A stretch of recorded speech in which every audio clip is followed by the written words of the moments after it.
ছেলে আইসিইউতে। ডাক্তাররা সবাই বললেন এটা বিরলতম রোগ, ছেলে বাঁচবে না। অযথা আইসিইউর একটা বেড ধরে রেখেছেন। কি হলো তারপর জানতে হলে ভিডিওটি দেখতে থাকুন। ওড়িশার একটা ছোট্ট শহর বেরহামপুর।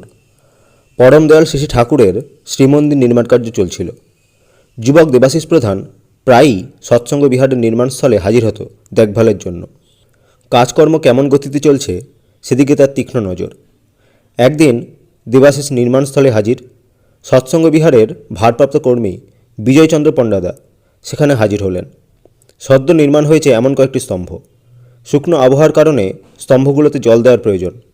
তিনি দেবাশিসকে স্তম্ভগুলোতে জল দিতে বলে বললেন, পরমপিতার দয়াও তোমার উপর বর্ষিত হোক। বেশ কিছুদিন চলে গেল। শ্রীমন্দির নির্মাণ কার্য সমাপ্ত হলো। সেখানে দেবাশিস নানান কাজকর্মে যুক্ত হলো। ইষ্টভীতি জমা নেওয়া, তার হিসাবপত্র রাখা ইত্যাদি সব কিছু ভালোই চলছিল। কিন্তু 2011 সালে হঠাৎ তার ডান চোখে চুলকানি শুরু হলো এবং ধীরে ধীরে দৃষ্টিশক্তি কমে আসতে লাগলো। চিকিৎসা শুরু হতেই জানা গেল নিউরোলজিক্যাল সমস্যা রয়েছে। 2017 সাল। দেখা গেল তার বাঁ চোখে একটা মাংসপিণ্ড জমেছে। ভর্তি করা হলো বেঙ্গালুর নিমহান্স হসপিটালে। নিউরোলজিক্যাল সায়েন্সে ভারতের সবচেয়ে বড় ইনস্টিটিউট হলো নিমহান্স এবং বিশ্বেরও একটি অন্যতম বিখ্যাত প্রতিষ্ঠান। সেখানেই তার অপারেশন হলো 2017 মার্চ মাসে। কিন্তু অস্ত্রোপচারে তেমন কিছু ফল পাওয়া গেল না। কিছুদিনের মধ্যেই রোগের জটিলতা বৃদ্ধি পেয়ে পেয়ে ডাক্তারদের হাতের বাইরে চলে গেল। দেবাশিস কোমায় আচ্ছন্ন হয়ে পড়ল। হসপিটালে আইসিইউতে তাকে রাখা হয়েছিল। কিন্তু তেমন কোনো উন্নতির আশা নেই দেখে সেখান থেকে তাকে সরিয়ে দেওয়া হলো এবং ডাক্তাররা এই ক্রমশ অবনতির কথা তার বাবা মাকে জানালেন। ডাক্তাররা বললেন এটা বিরলতম রোগ এবং ওই অবস্থা থেকে পুনরায় স্বাভাবিক অবস্থায় ফেরার আশা নেই এবং অবশ্যম্ভাবী পরিণতির জন্য তার বাবা মাকে প্রস্তুত থাকতে বললেন। এসব কথা শুনে এবং অনুধাবন করে তার বাবা ও অন্যান্য পরিজনরা শোকাচ্ছন্ন হয়ে পড়লেন। কিন্তু তার মা প্রভাসিনী দেবী এত সহজে ভেঙে পড়লেন না।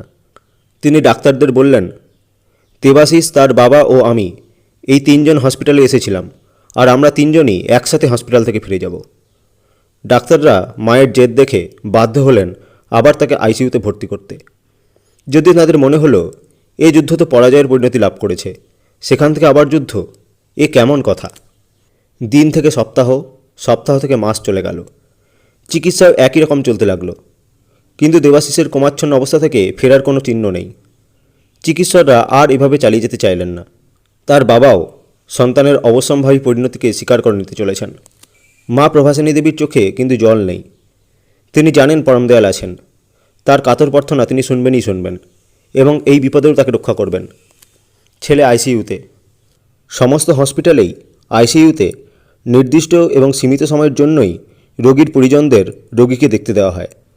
যতটা সম্ভব জীবাণুমুক্ত অবস্থায় সেখানে ঢুকতে হয় যাতে রোগী কোনোভাবেই সংক্রামিত না হয়ে পড়ে। দেবাশিসের সঙ্গেই তার বাবা মা, তারাও একটা নির্দিষ্ট সময়েই দেবাশিসকে দেখতে যান। একদিন প্রভাসিনী দেবী যখন আইসিইউতে ঢুকতে যাচ্ছেন, সেখানকার কর্তব্যরত নার্স তাকে বাধা দিল এবং রাগতস্বরে বলতে শুরু করলো, আপনি কি জানেন আইসিইউতে ঢোকার সময় সীমিত এবং একটা নির্দিষ্ট সময় মাস্ক পরে সেখানে ঢুকতে হয়? আপনি তো আমাদের বোকা বানাচ্ছেন। বলছিলেন শুধুমাত্র আপনারা দুজনই দেবাশিসের সঙ্গী, কিন্তু আরও অনেককেই তো আইসিইউতে পাঠাচ্ছেন দেবাশিসকে দেখার জন্য। আর যারা ঢুকছেন তারা কেউই মাস্কও ব্যবহার করেন না, কোনো নিয়মও মানেন না। প্রভাসিনী দেবী হসপিটালে যখন যেতেন তখন তার হাতে ঠাকুর, বড়মা, বড়দা ও শিশি দাদার একটা ছবি রাখতেন। নার্স যখন রেগে হাত ধরে ঝাঁকিয়ে ঝাঁকিয়ে তিরস্কার করছেন, কোনো ক্রমে নার্সের হাত লেগে হাত থেকে সেই ছবিটা নিচে পড়ে গেল। সঙ্গে সঙ্গে প্রভাসিনী দেবী তা তুলে নিয়ে হাত কপালে ঠাকালেন প্রণামের ভঙ্গিতে।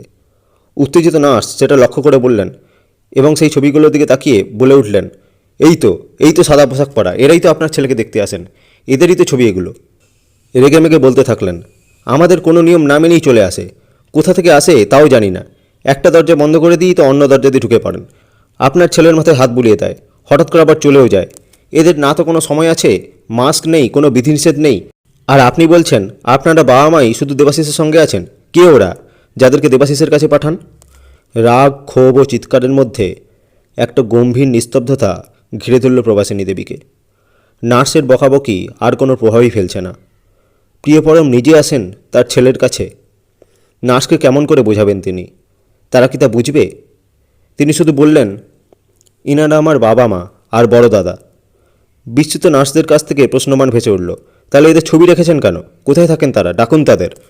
প্রভাসিনী দেবী বিড়বিড় করে বললেন, তারা থাকেন সৎসঙ্গ মন্দিরে। সারা দেশ জুড়ে সমস্ত মন্দিরে তারা থাকেন। এই বিশ্বব্রহ্মাণ্ডের সর্বত্র তাদের যাতায়াত। আমি তাদেরকে চিনি, কিন্তু তাদেরকে এখানে রাখবো কেমন করে? ভাষার ব্যবধান। নার্সরা বেঙ্গালুরুর, কথা বলেন ইংরেজি এবং কানাড়াতে, আর প্রভাসিনী দেবী কেবলমাত্র উড়িয়া আর একটু আধটু হিন্দি মিশিয়ে কথা বলেন। ভাষার ব্যবধানে নার্সদের কাছে বিষয়টা বোধগম্য করানো যাচ্ছিল না।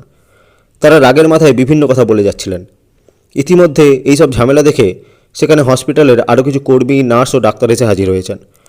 কর্তব্যরত এক ওড়িয়া ডাক্তারও সৌভাগ্যবশত এখানে উপস্থিত হলেন।